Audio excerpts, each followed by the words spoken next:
ये सारे संकल्प पूरे हों, नई सरकार इन संकल्पों को पूरा करेगी। जब जरूरत पड़ेगी तो सरकार का ध्यान भी दिलाऊंगा। मैं आया हूं,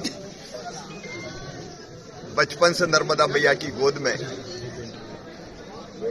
पला हूं, बड़ा हुआ हूं और मां की कृपा से ही लोक सेवा के काम किए हैं। मैं विधानसभा चुनाव के पहले भी आया था और मां के चरणों में प्रार्थना की थी कि प्रदेश के विकास और जन कल्याण के कामों को आगे बढ़ाने के लिए और प्रधानमंत्री जी की योजनाओं को ठीक ढंग से क्रियान्वित करने के लिए मां भारतीय जनता पार्टी की सरकार बने। भारी बहुमत से भारतीय जनता पार्टी की सरकार बनी है।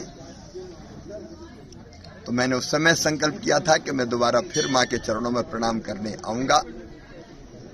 आज मां की पूजा अर्चना की, चरणों में प्रणाम किया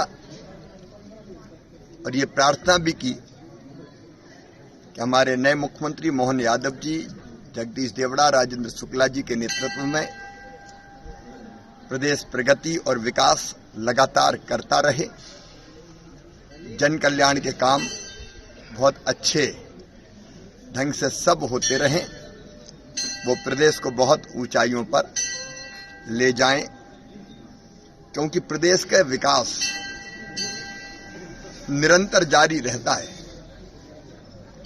तो लोक कल्याण और विकास दोनों के कामों में निरंतरता बनी रहे और बेहतर काम हो और संकल्प पत्र में जनता को जो हमने वचन दिए हैं वो सारे पूरे हों। चुनाव के दौरान मैंने भी जनता के बीच जाके और कई संकल्प व्यक्त किए थे,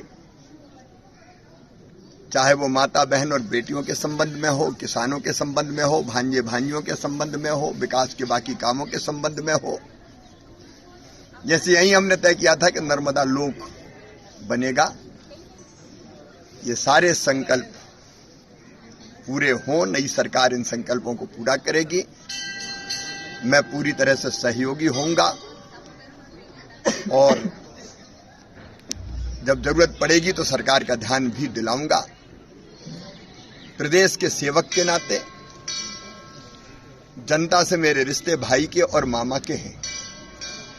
भाई और मामा के रिश्ते परमानेंट होते हैं, उनका पदों से कोई संबंध नहीं होता।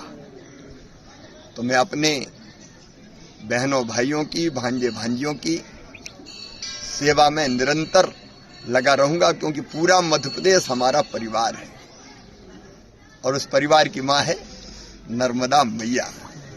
तो हमारा पूरा परिवार सुखी रहे, आगे बढ़ता रहे। मैं भी अपने पूरे परिवार की, पूरे प्रदेश की जनता की, परिवार के सेवक के नाते सेवा करता रहूंगा। यही कृपा मां की बनी रहे।